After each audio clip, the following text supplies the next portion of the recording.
두 번째는 마음은 그릇이라는 거예요.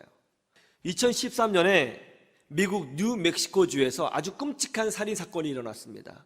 15살 된 소년이 총으로 가족 5명을 무참히 살해한 거예요. 이 아이가 부모님을 미워하지도 않았습니다. 가족을 싫어하지도 않았어요. 굉장히 가족을 아끼는 아이였어요. 그런데 총으로 가족을 다 쏴 죽인 거예요.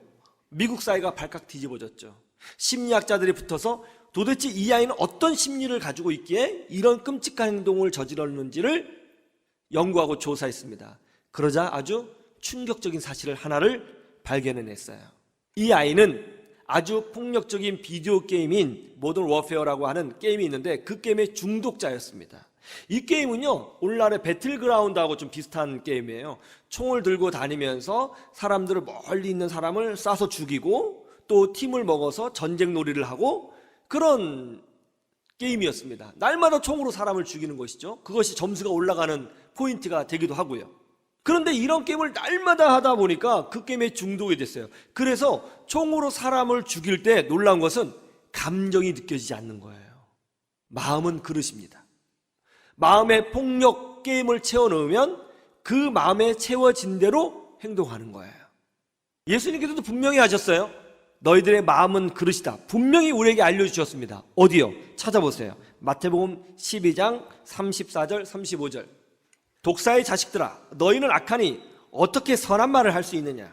이는 마음에 가득한 것을 입으로 말함이라. 선한 사람은 그 마음에 쌓은 선에서 선한 것을 내고 악한 사람은 그 쌓은 악에서 악한 것을 내느니라. 무슨 말씀이에요? 이런 거죠. 하나님이 너희들을 창조하실 때에 너희들의 마음을 그릇처럼 창조하셨다. 너희들의 마음은 마치 그릇과 같다. 너희들 마음에 악한 것을 쌓아 놓으면 그것을 끄집어낼 때 결국 악한 것이 나올 것이고, 너희들의 마음에 선한 것을 쌓아 놓으면 그것을 끄집어낼 때 선한 것이 나올 것이다. 너희들의 마음에 무엇을 담느냐, 쌓느냐, 이것이 굉장히 중요하다. 그렇게 말씀하신 거예요.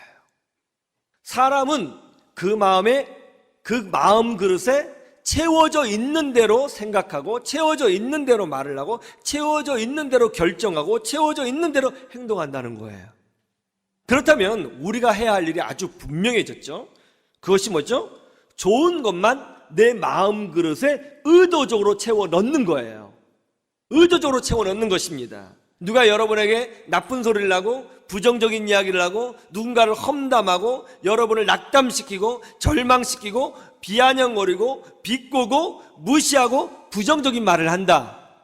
그런 거 가만히 듣고 있으면 여러분 마음에, 마음 그릇에 그것이 채워지게 되는 것이죠. 그걸 거부해야 되는 것이죠. 영적 권세로 아주 단호하게 거절해내시고 귀를 막아야 되는 것입니다. 좋은 것을 쌓아 놓으려고 노력해야 되는 것이죠. 한 전도사님이 신학교에 들어갔습니다. 그런데 신학교 교수님이 한국 교회를 그렇게 비판하시는 거예요. 신학교에 가면은 그런 분들 많거든요. 목사들이 다 썩었다, 한국교회 다 썩었다, 요즘 장로, 권사, 집사는 정말 진짜가 아니다, 가짜들이다, 헌신한 사람이 어딨냐, 한국교회 완전히 다 부패했고 교회가 기업화되어 있고 아주 인본주의적이다, 썩었다, 이렇게 비판한 거예요. 아주 한국교회를 다 싸잡아서 비판을 했습니다.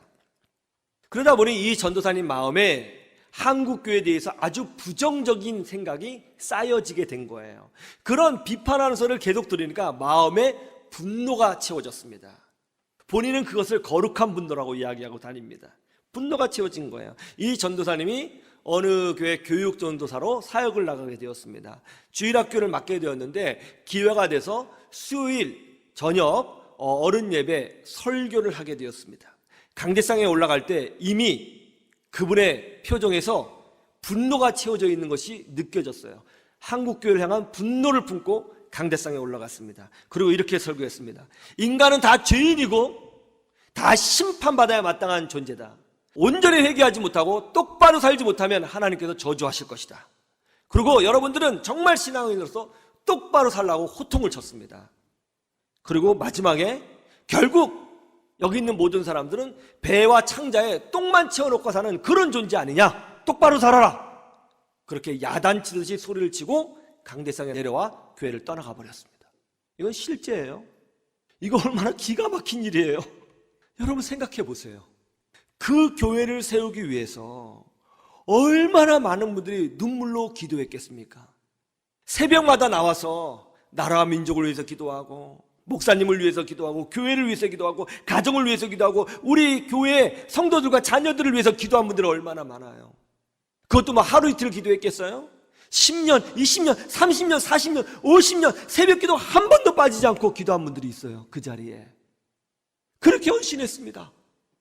그리고 교회가 건축한다고 하니까 그렇게 아껴뒀던 적금 통장을 깨서 하나님께 드린 분도 있어요. 또 어떤 분은 집 한 채 없는데 아파트 한 채 구입하겠다고 그렇게 돈을 모았는데 그것까지 깨서 하나님께 드린 분도 있습니다. 그렇게 헌신해서 교회가 세워졌던 거예요. 그런 분들의 기도와 헌신을 통해서 교회가 세워지는 거예요.